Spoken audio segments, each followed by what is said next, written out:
Hey, David here, and today for a walk and talk, I'm going to ask a question. The question is, are you a filmmaker? I suggest no, you're not. Okay, so let's get the shop talk out of the way. Today I'm back on the Viltrox 20mm. I've got an ND filter on there. I'm shooting this aperture priority. I've got it at f4. Also shooting H.265. So if I'm not crispy enough for some of you guys out there, I'm really sorry. You have to go find somebody that shoots on a Sony or the Nikon Z6 III. So yes, I am shooting on my Nikon ZR. It's not a Z-Red today. So today I'm going to be talking about this question that I introduced at the beginning, but I'll talk about some other stuff too. I'll expand on that a little bit.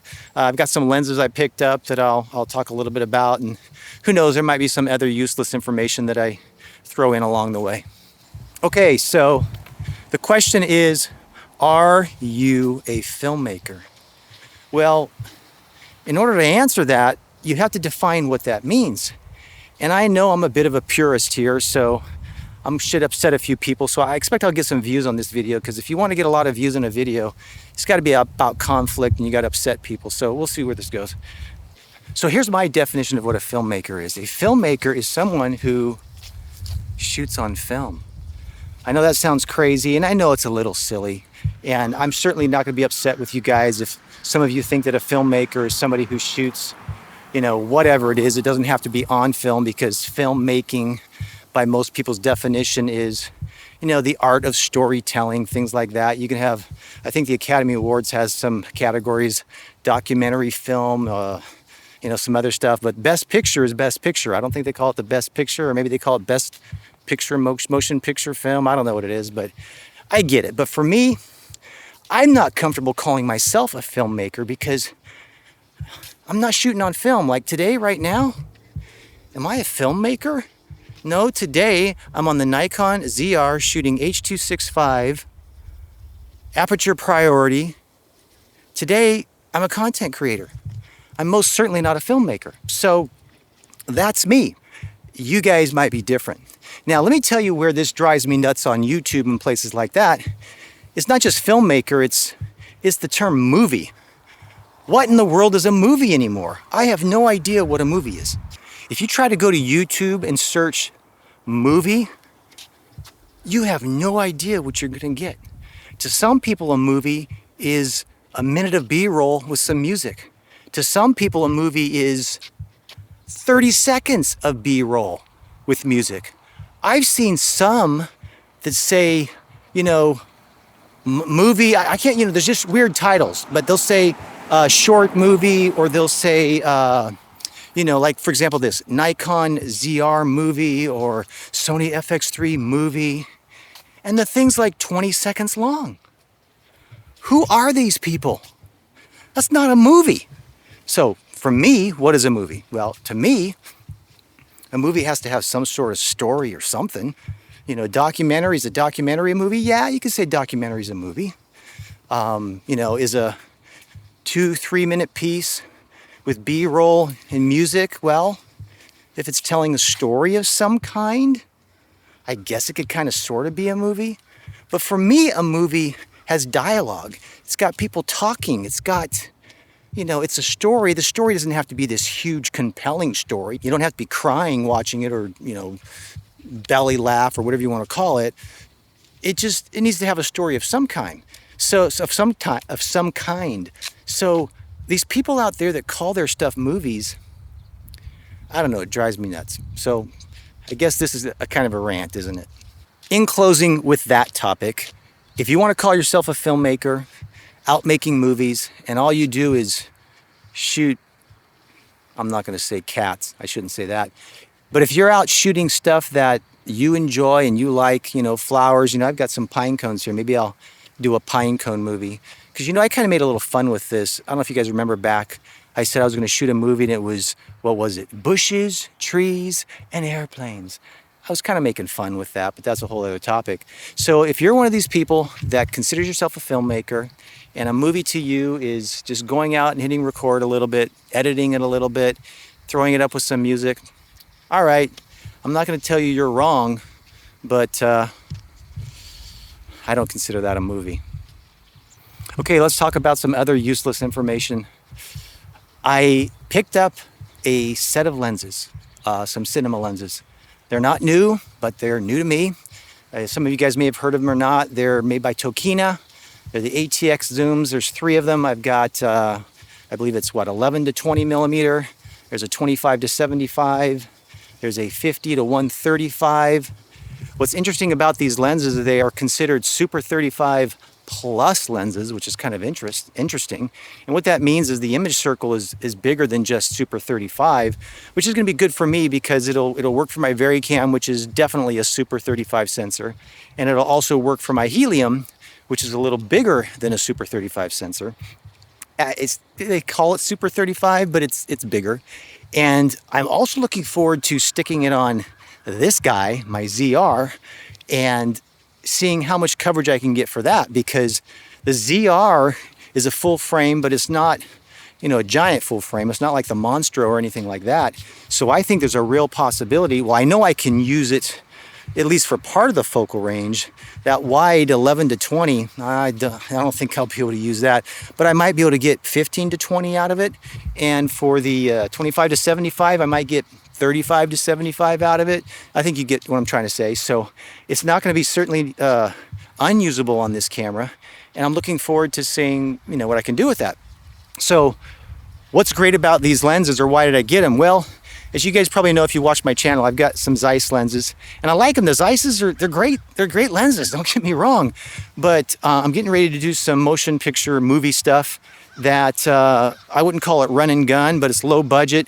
And when you're out and about shooting that kind of stuff, being able to have the different focal lengths immediately available is good, because, you want to mix it up a little bit. Maybe you want to do some push-ins, for dramatic effect or something like that. And the advantage of having cinema lenses, as you guys know, I mentioned it in a previous video. I don't remember how far back it was.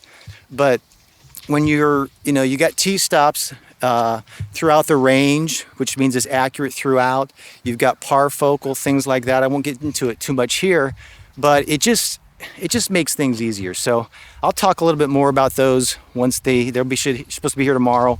I'm going to go out and shoot some stuff. Maybe I'll do a video about that. I don't know. We'll see. I don't know if you guys care, you ZR guys, but I've got that going on. Okay, so now let's talk about the ZR here in photos. Yeah, photography. I haven't really put much effort looking into it, if you will, that much, but I started looking into it because I wanted to see what I could do with this camera, and I found something that is really, really neat. That I'm not going to say it's unique to this camera, but it's pretty cool. And I got to go back a little bit here. I used to have a Sony I think I had the A6000 first, and then I had the A6300. I never went beyond that. I think I went to an A7S 3 after that. I can't tell you for certain, but one thing I liked about that A6000 and 6300 is it had a setting, I don't remember what it's called, but it had a setting where you could take a picture and it would do it real fast after each other. Ding, ding, ding, ding, ding, like 3 shots real quick. And it would combine that into a JPEG HDR kind of photo, if you will. And it was really kind of neat. And that camera shot, I want to say 11 frames a second, something like that. I think it was 10 or 11 frames a second. So I could do it handheld, which I thought was really cool. You purists out there that, do landscape photography, HDR, I know you go out with your tripod and you set it up, and okay, I get it, okay? And there's obviously a place for that. But for me, being able to shoot those things real fast, handheld, it was really cool because I didn't have to worry about, these programs nowadays. They can kind of line it up in post, if you will, and they can get it pretty close depending on what you're doing. And of course, the faster the shutter speed, the better off you are. So anyway, I was fiddling with this camera, and this camera, I hope I can get the numbers semi-exact here. I know it's a 15 frame per second, but then it has another one that's called high speed extended. And let me tell you something, you guys. You have that thing set to that, and you have it set to bracket, and there's something else I should tell you, fiddle with it. Maybe I'll do a video on this, I don't know. But when you have it set to that, so you have the bracketing on, you have the high speed or high speed extended or whatever, You can go to take a photo and you push down on the, the photo button and you just hold it and it goes, it takes the 3, 4, 5, 7, whatever. I have it set up for 3 when I was doing the tests, but it takes them all really fast, like right then. So you can just press it down and it takes the photos. That is super cool. So where I'm going to use it, I'll probably use it with some real estate stuff, and some other things, but I'm looking forward to fiddling with that because I just think that's a super neat feature. I just think it's neat. Okay, something else, useless information for those of you guys that, watch my channel and whatnot. I'm using the MED10 again here. It's windy out here today. I'm not overly worried about it. I'm on the 20 millimeter lens, so it's, 2.5, 3 feet from me, something like that. But that video that I did, my film video comparing my 16 millimeter, that I did 25 years ago, that audio was bad, you guys. That was bad. Well, I shouldn't say it was bad, but I tried to clean it up and it certainly didn't, it was, I guess, usable depending on one's standards. But for me, that video is hard for me to watch. And feel free to give me your comments and your complaints and your critiques on that. But make no mistake, that audio with this MED10, I was using my 50 millimeter, I believe it was my Zeiss 50, right? I had my Zeiss 50 millimeter. I was probably, 7 feet away from the mic, from this thing. And, it's in my studio / office that doesn't have any of the panels or anything like that. That's a whole other conversation. But it wasn't that great. Okay, well, I guess that's it. What else to say? Today's a beautiful day. I don't know if any of you guys are up north or where you're at in other parts of the world, but today in Florida, it's supposed to be 85 degrees today. I don't know that it's 85 with me standing here right now, but I'm wearing shorts and this golf shirt, and it's at least 80 degrees right now. It's really nice breeze. Tomorrow, I shouldn't say tomorrow, but this weekend, I've got to shoot out near the beach, so I am probably gonna put my feet in the sand or something along those lines. Whenever I have shoots out that way, I like to maybe go grab lunch or something and just, hang out at the beach because that's fun. So I guess that's about it. Hope you guys appreciated this useless information. Once again, shot this thing on H.265. If it was too blurry for you guys and not crispy enough, I'm sorry, but I believe it has an artistic look to it, and that's what I prefer. So that's it. Thumbs up if you like, thumbs down if you don't like it. Subscribe if you want to, be notified about more of this ridiculous stuff, and I'll see you next time. Take care.